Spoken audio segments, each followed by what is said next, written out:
안녕하세요. 안전한 투자로 편안한 노후 준비 중경투TV입니다. 네, 12월 13일 수요일입니다. 파르장 연설 직전이고 비트코인 41,200달러, 이더리움 2,100달러 조정 중이고요. 리플레이더 폴리곤 다수의 알트코인들 큰 하락 없이 버티고는 있는데 비트코인 도메스 49.6%까지 내려갔고요. 파르장 이번 연설이 미국 대명절 크리스마스 얼마 남지 않았기 때문에 무리한 발언 못할 거라고 예상을 하고 알트코인도 충분히 연말에 자금 더 들어와서 반등 올 수 있다 때문에 매도를 안 하는 거죠. 대신 하루 전 나온 미국 CPI나 12월 실업률 언급해서 파르장 빠른 금리나 어렵다고 소신 발언하며 코인 시장 충격이 또 올 수가 있습니다. 선물 세력 개인 모두 12월 13일 FOMC 중점적으로 보고 있는데 이렇게 이목이 집중되는 이벤트 있을 때는 오히려 큰 변동 없다가 며칠 지나고 이제는 산타랠리 오겠지 희망회로 돌리는 순간 추가 청산 나오는 케이스 종종 있었습니다. 특히나 2011년 9월 중국 헝다 파산 나올 때 연준이 금리 인상 빠르게 안 하면서 계속해서 신규 자금 들어오다가 두 번이나 대규모 청산 나왔었고요. 비트코인 차트로 볼 때 여기 구간인데 현재 우리가 있는 지점이 화살표 여기랑 비슷합니다. 2011년 5월 중국 코인 채굴 금지와 테슬라 비트코인 결제 취소 2연타로 비트코인 6만 달러에서 3만 달러 폭락은 했었지만 7월부터 반등 와서 다시 5만 달러 상승을 했고요. 최근 비트코인 4만 4천 달러 찍고 하락은 했지만 1월 블랙락 ETF 기대가 여전하기 때문에 단기에 3만 달러 폭락은 안 나올 듯 보입니다. 2021년 8월 9월에도 연준이 금리 인상 할 것인지 안 할 것인지 FOMC 직전마다 조정 오다가 결국에 금리 인상 안 하니까 여기 구간 피시가 나왔던 구간이고요. 월봉으로 보면 비트코인 12월 일단은 44,000달러 상승은 했지만 도지형 캔들이 났습니다. 혹시 1월 비트코인 ETF 통과 안 되면 2011년 9월 같은 진한 음봉 다음 달 충분히 나올 수가 있죠. 그러다가 3월 ETF 통과되고 4월 반감기까지 겹치게 되면 2021년 10월 이 같은 불장이 재현될 수가 있습니다. 블룸버그 신뢰도 높은 분석이라 90% 확률로 1월 ETF 통과되고 SEC 직원들도 ETF세와 적극적으로 미팅 중이라고 했고요. 하지만 코인 주식은 확실히 통과되었다. 공식 발표가 나와야지 기관들 자금이 들어옵니다. 99% 확률이라도 100% 통과하는 것과는 차이가 있는 거고요. 일말의 불확실성을 원하지 않는 게 주식이나 코인 시장이죠. 그리고 99% 확률 기대감으로 현재 비트코인도 가격을 상승한 건데 2021년 9월에도 비트코인 상승은 많이 했지만 알트코인 상승이 당시에 더 좋았습니다. 최근 알트코인 1년 신고점 찍은 것과 비슷한 느낌이고요. 우리 중경투 원년 멤버들 기억나실 테지만 이때 도지코인 단타 투자가 좋았죠. 2021년 8월 비트코인 반등에 알트코인도 같이 상승했고 비트코인 9월에 조정 오면서 알트코인은 바닥 리테스팅에 진입을 했습니다. 당시 도지코인 5월에 170원이었는데 비트코인 반등에 도지코인 400원까지 2배 넘는 상승을 했고요. 최근 80원에서 130원 상승보다 더 많이 상승했고 당시에 일론 머스크 투입까지 도지코인 지지를 했으니까 가격 상승은 더욱 좋았고요. 이번 도지코인 포함 알트코인 상승도 비트코인 움직임 따라서 조정 나올 가능성 염두를 해두고 투자를 하셔야 됩니다. 알트코인 수익 나시면 익절하고 고점 같으면 풀매수해서 가지고 계시면 안 되는 거죠. 하지만 비트코인 4만 달러 아래로 내려가면 2011년 9월 같은 저점 매수할 수 있는 지점이 나올 수가 있습니다. 이럴 때는 싹 쓸어 담아다가 반감기 영향 있는 내년 중순까지 쭉 들고 갈 수가 있는 거죠. 그리고 2019년 케이스로 볼 때는 6월에 비트코인 14,000달러 고점 찍고 조정은 왔지만 피보나치 618까지 하락 이후 빠르게 13,000달러 반등을 했습니다. 21년 8월이나 올해 비트코인 상승은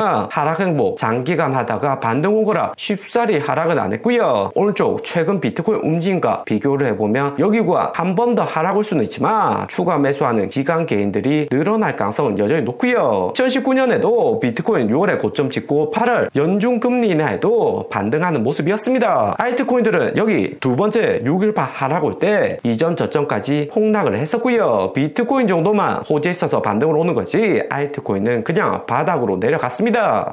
2019년에도 있었던 리플 차트를 보면 앞으로 알트코인들 어떻게 움직일지도 예측이 가능하고요. 비트코인은 19년 8월까지 금리 인하 전 반등을 했지만 리플은 저점 올라오다가 비트코인 두 번째 618 조정에 때문에 하락이 매우 컸습니다. 그러다가 3번이나 저점을 더 갱신했고요. 최근처럼 알트코인 반등호는 지점에서 상승 추세라고 매수 홀딩했다가는 2020년 5월 불장까지 1년은 홀딩했어야 본전에 도달합니다. 이런 구간에서 물리게 된다면 업비트 계좌열을 볼 때마다 마이너스 70% 하락해 계속해서 나와 있는 거죠. 리플은 2020년 2월 SEC 소송까지 거치면서 100원대 하락하고 눈물의 손절이 많습니다. 이후 코로나 터져서 2,000원까지 리플 반등했지만 그 누구도 코로나 예상을 못했던 거죠. 때문에 비트코인보다 리플이 금리 나전 하락 빠르다는 것을 잘 알고 계셔야 됩니다. 내년 4월 반감기 있다고 해도 연준금리 5.5%로 여전히 높고요. 내린다고 해도 많아야 100bp 금리나 하는 거고 여전히 금리는 높은 수준입니다. 하지만 당시 리플은 비트코인 반등 이후 3개월은 랠리 나왔다가 하락을 시작했고요. 최근 리플 차트 보면 2019년과 비슷하게 움직이는데 내년 3월 금리 인상한다면 1월이 리플 고비인 지점이고요. 여기 초록색 상승 추세 라인 한 번은 더 맞고 반등 오더라도 올렸다가 쭉 빠질 수가 있습니다. 5월 인상이 현재까지는 유력한데 그러면 리플 랠리 더 왔다가 하락을 하는 거고요. 때문에 중경투 메인에 올려두는 50% 익절 미리미리 해두시고 안전자금 현금을 가지고 계셔야 됩니다. 비트코인 현물 ETF 되고 물미듯이 글로벌 연기금들 ETF 매수할 수도 있지만 그렇지 않고 좀 더 지켜보겠다고 하면 시장은 또다시 흔들릴 수가 있는 거고요. 수익률 측면에서는 메인 알트보다 자바알트 수익과 선물 거래량 꾸준히 높을 듯 보입니다. 비트코인, 이더리움 정도는 현물 들고 있어도 나머지 메인 알트코인 대량 가지고 있기는 여전히 연준 고금리에 부담스러운 것이 현실이고요. 최근 추세는 미국계 코인들 위주로 상승줬고 2019년부터 있었던 아크처럼 오래된 자바알트들은 이미 고점 찍고 피보나치 0.59원까지 내려온 상태이고요. 더 하락 올 수는 있는데 자바알트나 선물 거래량 여전히 높기 때문에 자바알트 코인 한 번은 더 반등 올 가능성 있다고 생각이 듭니다. 2019년 6월 비트코인 14,000달러 1년 고점 찍을 때 알트 시총을 보시면 비트코인하고 상승했지만 비트코인 618 조정에도 알트코인 시총 하락은 적었고요. 알트코인 강세가 유지되었다는 의미이기도 합니다. 당시 리플은 피보나치 0.59강까지 하락했다가 반등오는 랠리였다면 알트코인 시총은 하락도 줬고 고점까지 추가 상승을 했고요. 비트코인 리플 하락했다고 해도 개인들 싸졌다고 추가로 알트코인 또 매수했다는 의미가 됩니다. 때문에 알트코인 시총은 7월까지 상승하다가 8월 연준금리나 한 달 전에 폭락을 했고요. 알트코인 전체적으로 큰 하락 오면 개인들 매도보다는 버티다가 결국에는 추가 매수할 자금진이 없다는 거 세력들 판단이 되면 세력들 매도 본격 시작이 되고요. 솔라나, 아발란체 등 미국계 코인들 많이 오르기는 했지만 미국계 코인들 투자는 항상 조심을 하셔야 됩니다. 한국, 중국처럼 호재 보고 투자한 게 아니라 개인들 추가 자금 들어온지 데이터를 중점적으로 보기 때문에 이제는 더 못 상승한다, 신규 자금 없다 판단되면 2021년 폭락장처럼 뒤도 안 돌아보고 매도를 시작하는 거고요. 2021년 일주일 내내 솔라나 마이너스 30%, 마이너스 20%씩 하락을 했는데 약간의 인정, 반등도 없이 내다 팔았습니다. 당시 30만원 하던 솔라나 1만원까지 떨어지고 여기 고점에 샀으면 수익률이 마이너스 99%로 1억 투자했다면 100만원 밖에 남지 않은 거죠. 그리고 비트코인 ETF 호재 뉴스가 나왔습니다. 구글에서 1월 예상되는 비트코인 ETF 상장과 동시에 미국 기반 암호화폐 신탁에 대한 구글 광고를 포용할 것이라고 하고요. 내년 1월 29일부터 본격 업데이트가 되는데 비트코인 ETF 출시에 맞춰서 구글이 발빠르게 움직이는 거죠. 광고업계에서는 구글이 1등이기 때문에 구글이 암호화폐 신탁 광고 허용한다는 것은 코인 시장에 호재가 될 수 있습니다. 글로벌 연기금들이나 개인들 구글 광고 보고 들어올 가능성이 상당히 높은 거고요. 그리고 12월 10일 미국 인플레이션율 발표가 되었습니다. 컨센서스 3.1%였는데 실제치도 3.1% 나오면서 긍정적인 데이터가 났고요. 무엇보다 국제유가 69달러로 미국이 중국과 협력하고 러시아 전쟁도 잠잠해지면서 유가는 계속해서 내려가고 있습니다. 오펙 플러스 산유국들 아무리 감산 발표한다고 해도 내년 바이든 재선이 있기 때문에 인플레이션율 인상에 직접적인 영향 미치는 유가를 빠르게 올려줄 가능성이 상당히 낮은 거죠. 유가 만약에 올라가면 인플레이션율 반등 오고 금리도 못 내리기 때문에 내년 바이든 재선에 치명적입니다. 때문에 어떻게 해서라도 유가 내리려고 바이든 정부에서 노력을 하고 있는 거고요. 주식코인에는 매우 긍정적인 지표죠. 그리고 이번 미국 인플레이션율 디테일한 자료를 봐도 에너지가 마이너스 2.3% 하락 오고 거주비 0.4% 약간 상승으로 불안하다고는 해도 평균 상승한 수로 전체적인 데이터 나쁘지가 않았습니다. 오늘의 영상 영상은 여기까지입니다. 좀 더 디테일한 투자 정보가 필요하신 분들은 커뮤니티로도 자료가 공유되니까 멤버십 가입과 구독 부탁드립니다. 감사합니다.